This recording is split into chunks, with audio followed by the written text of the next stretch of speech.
Hi friends, welcome to week 5 of our videos, or I guess it's the 5th video. You could be doing them closer together or further apart. Today we are going to do a new kind of breathing, Dandelion Breath. You could also continue the finger tracing if that is something that you've learned and you like. I just want to expose you to another kind. We are going to do the same yoga sequence as last time because it was new, and sometimes it's better to get it back in your brain again.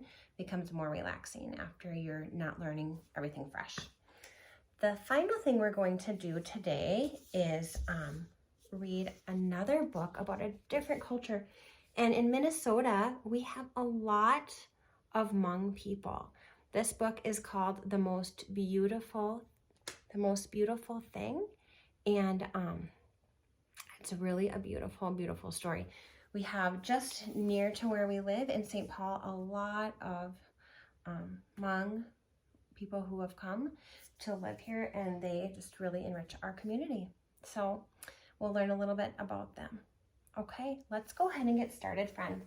Once again, if you'd like to do the finger tracing, that is great. You can follow my breath cues, or you can just go ahead and do your own, okay? We are going to do dandelion breath. And if you'd like, you can hold your hand with your dandelion in it like this.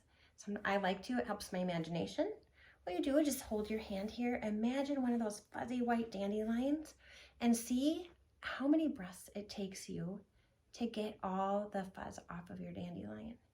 I think we're going to do a total of maybe 4 breaths, but if in your imagination, if all the white fuzz is gone after 2, just imagine that you grab another one, okay? You're in a whole field of dandelions. All right, picking your first one, close your eyes, imagine that white fuzz is sitting up nice and tall. Deep breath in and blow. It's pretty good. Let's do one more. Inhale and exhale, blowing. I need one more. Inhale and exhale. One more breath. Inhale and exhale. Good. Could you see those little white seeds flying on the wind there? I think I could. Okay, friends, let's go ahead and get into our child's pose.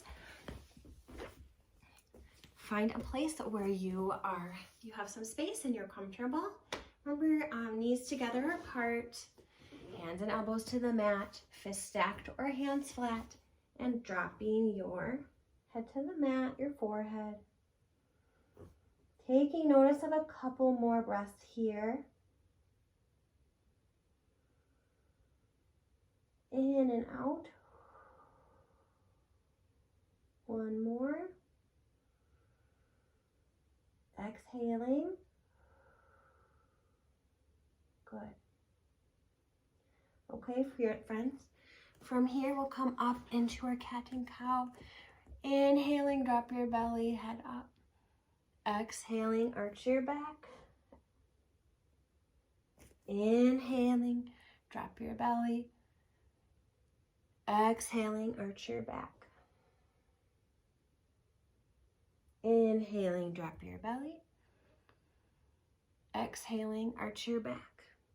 It's nice after we've done these things a few times together. There can be less words and it can be more relaxing to do the yoga. Okay, scoot your hands a couple steps forward, tuck your toes and come up into your downward dog. You can bend one knee and then the other if that feels good. Or just stay in stillness and find a deep breath here.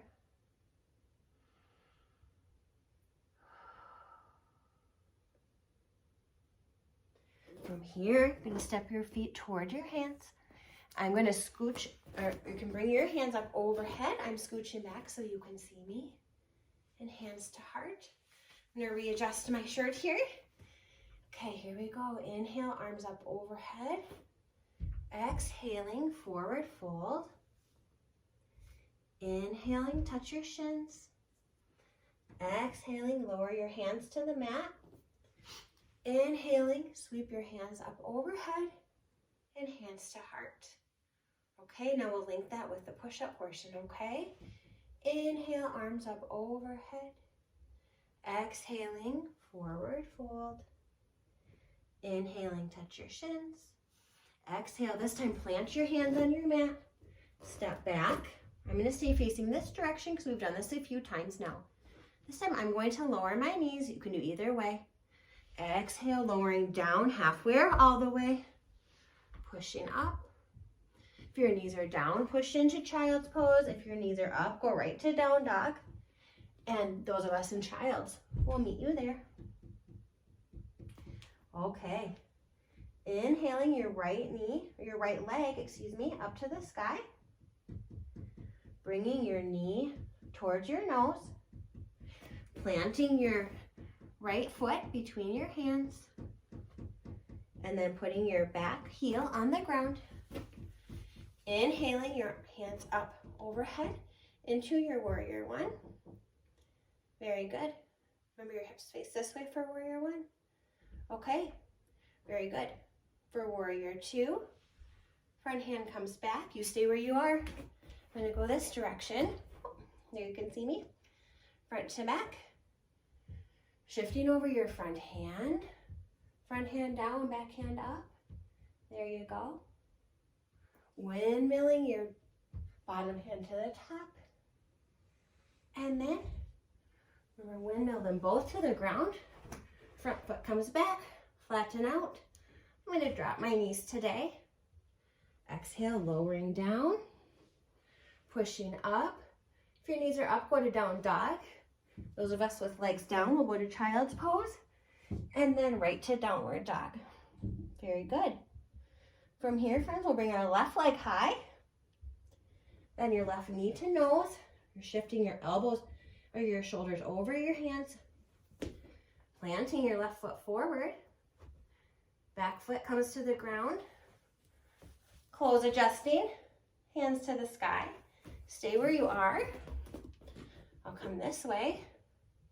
Warrior one. Okay. Warrior two. Yep.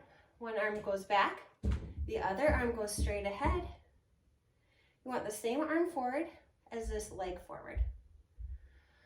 Scooching forward over your front hand. Front hand comes down. Back hand goes up. Very good. Now windmill them opposite. There you go.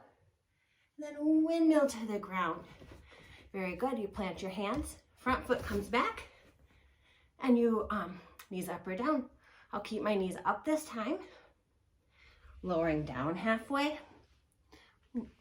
Upsy days. I'm going to go right to my down dog. Those of you with knees down are in child's pose. And then come into down dog. Very good. Okay, friends, let's step our feet towards our hands. Once again, inhaling your arms up overhead. Hands to heart. We're going to go into the same balancing pose as we did last time. Whew, it's a lot of work, isn't it? All right, we're starting here in mountain. Go ahead and bring your arms wide. Point one toe back. Look at something not moving. Tilting forward. Very good. When you're ready, see if you can get into tree. Okay. There we go. Very good.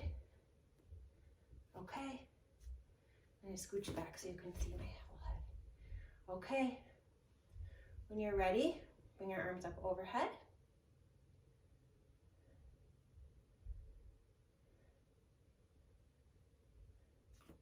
And there we go. Okay, other side. Oh, excuse me. All right, arms wide, other toe back, tilting forward.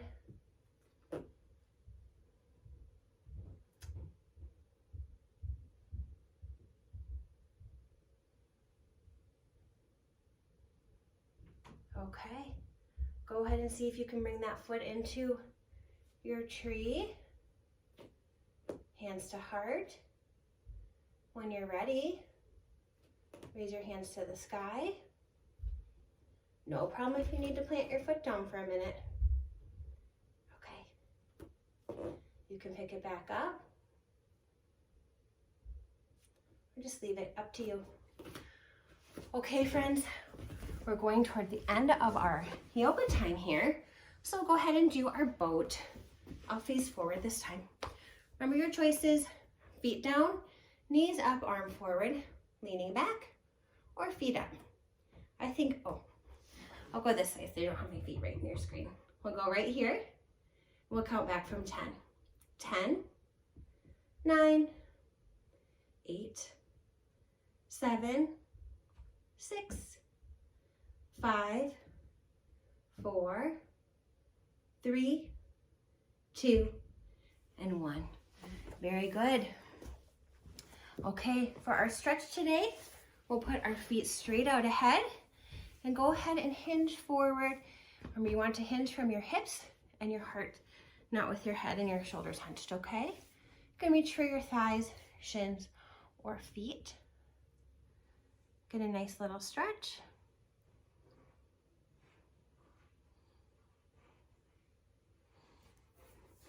You may notice after you're here for a minute that you can lean further in.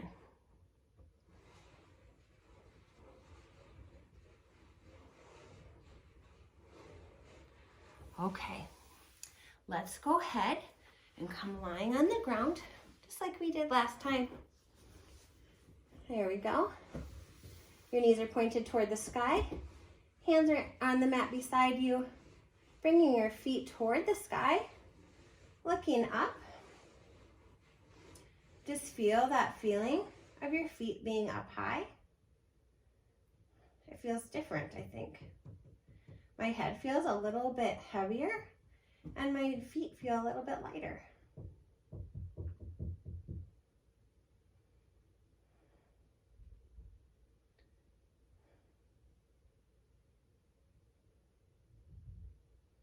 Okay, friends, from here, bring your feet back to the mat.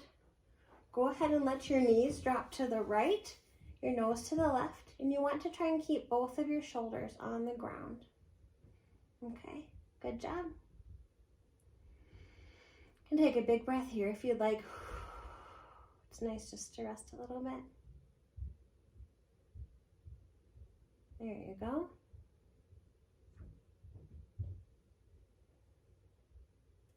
Okay, go ahead, bring your knees back up and let them fall to the other side.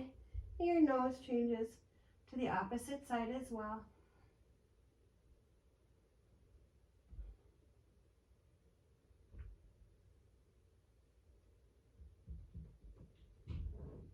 Okay, almost time to end. We'll go ahead and do a kind of a fun little pose at the end. It's called Happy Baby. You can bring your feet up and wide. You'll have socks on, so bring your hands to the inside by your arch or the balls of your feet. You can grab onto your foot and rock back and forth. It's a nice little back massage.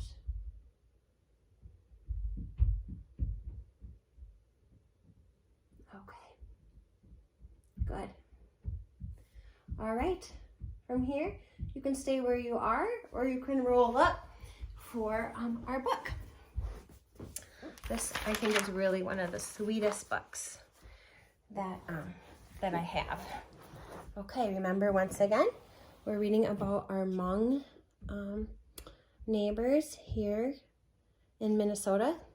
They're probably in more places in the United States, but there's a lot of Hmong people here, especially in St. Paul. This book is called The Most Beautiful Thing. Now, I have this page marked because there's some pronunciations here of some words that I don't want to get wrong if I don't remember how to say them. Okay. My grandmother is so old. No one knows how old she is. Not me. Not my big sister, Da. Let's see, there's a name. I think it's, yeah, Da. Spelled D-A-W-B, but it sounds like Da. Our older cousin, Lay. My father waits patiently when we try to guess her age. He is my grandmother's ninth and youngest child, and even he does not know how old she is. Look at that, Grandma.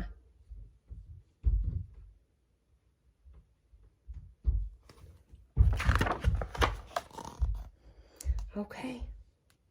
We know that my grandma was born on the other side of the world, across a wide ocean. My grandma came from a time and a place where creatures lurked in the jungles, waiting to chase unweary children. She told us that she once looked into the gleaming eyes of a tiger and felt its hot breath on her face. Friends of Grandma grew up in a country called Laos. I think these were some tales that they told the kids there so they wouldn't get in trouble out in, or weren't in danger out in the wilderness.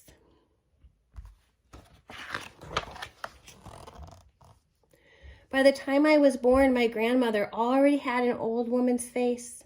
Her skin was soft but dry like paper, and her mouth was a single tooth. Grandma said, "It's the only thing standing strong in my mouth, this final tooth that my mother and father gave me." I asked to see a picture of her parents. She said, let's look this word up.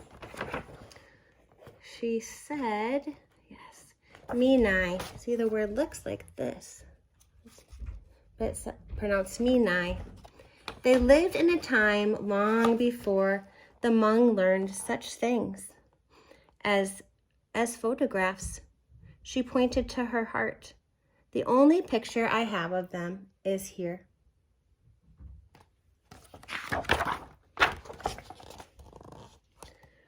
The luckiest of the grandchildren got to help take care of Grandma. Lay got to wash Grandma's clothes by hand at the bathroom sink with sweet-smelling pink soap. Duh got to wash Grandma's soft brown back in the bathtub with a soapy cloth.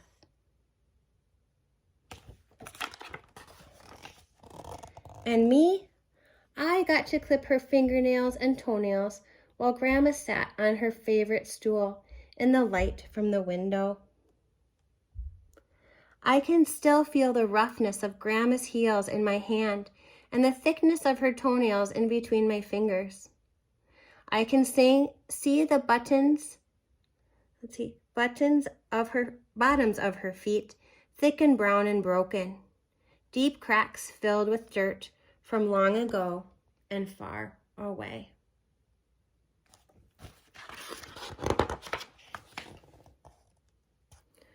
Grandma told me that her mother and father died when she was a little girl. Grandma was just a child herself,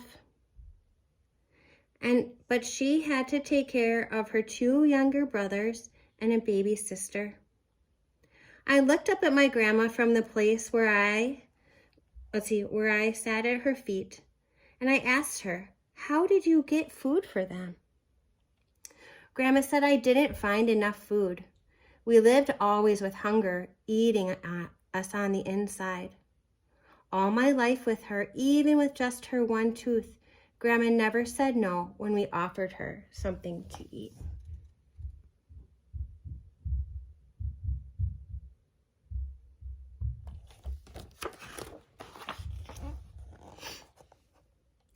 The ice cream truck was singing its song from down the street. I looked underneath the couch for quarters. There were none. So I got ice cubes from the freezer. I offered one to Grandma in my red plastic cup. She smiled at me.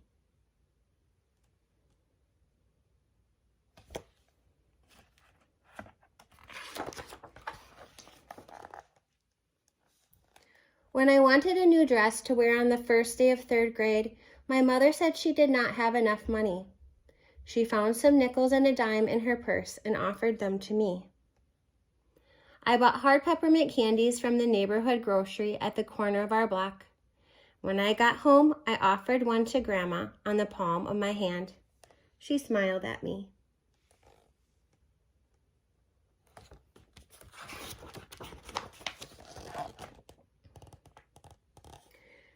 At the round table with its shaky legs, I used my spoon to mix and mix in the center soup bowl we all shared. There were no pieces of meat, only bones and soft greens. My father said, the price of meat is too expensive at the market. My knee. Let's see, let me make sure I'm saying that correctly again. Oh, me nai. Let's see. And that means, my darling. I found a thick chunk of bone and offered it to Grandma on my spoon. She smiled at me.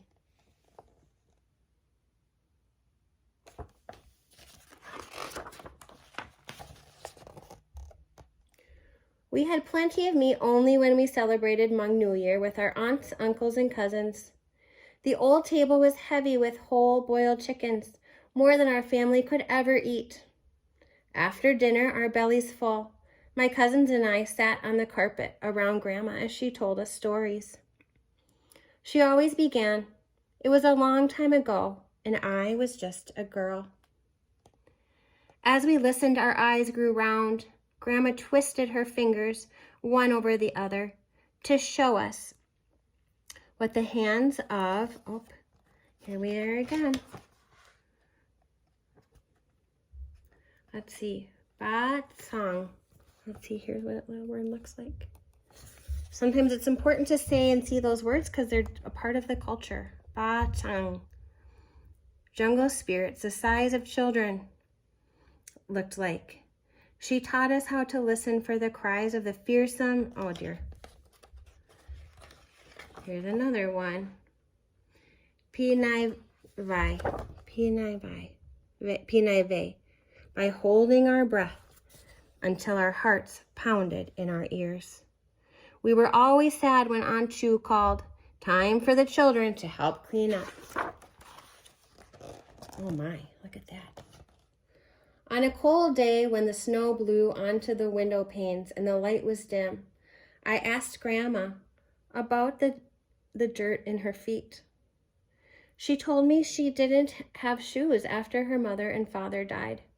She went shoeless to the mountains to tend to the family fields. She ventured into the jungle to look for wild roots, bamboo shoots, and edible mushrooms. And one day she was chased by a tiger. As she fled, her bare feet broke open on the fallen branches, and she still ran, blood and dirt mixing into clay with each step. I squeezed her feet in my arms and pulled them close to my heart, a hug for the hard road she's walked to get to me.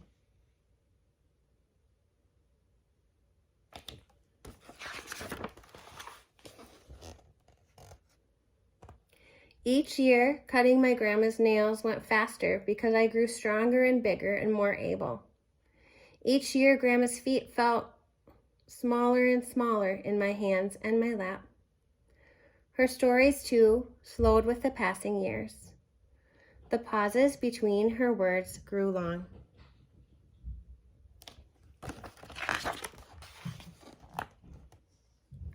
Sometimes, as Grandma was looking for the words she'd lost to the years, I grew distracted from my task, looking at the toys on the floor that needed to be picked up, the unfinished schoolwork, the younger children who needed to be bathed. Her deep, even breathing would call me back to the moment, only to find her eyes closed in sleep, one hand braced against the window to cradle her head.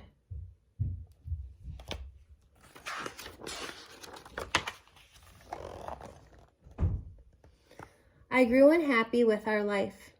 I was tired of getting ice cubes from the freezer when I wanted ice cream. I was tired of never getting the new dress that first day of school. I was tired of gnawing on the bone in the soup when I wanted meat for myself and my grandma. One evening, I studied my face in the bathroom mirror, wishing my teeth were straight. I came out of the bathroom and said, "Mom and Dad, I want braces. Can I have them?" My mother looked up from nursing my baby sister and said, "We don't have any money. Maybe next year." My father looked up from my toddler sister. He was bouncing on his legs and said, "I wish we could get you braces Here we go. I have to look up the word again. I wish we could get you braces, me and I, my honey, but we can't right now.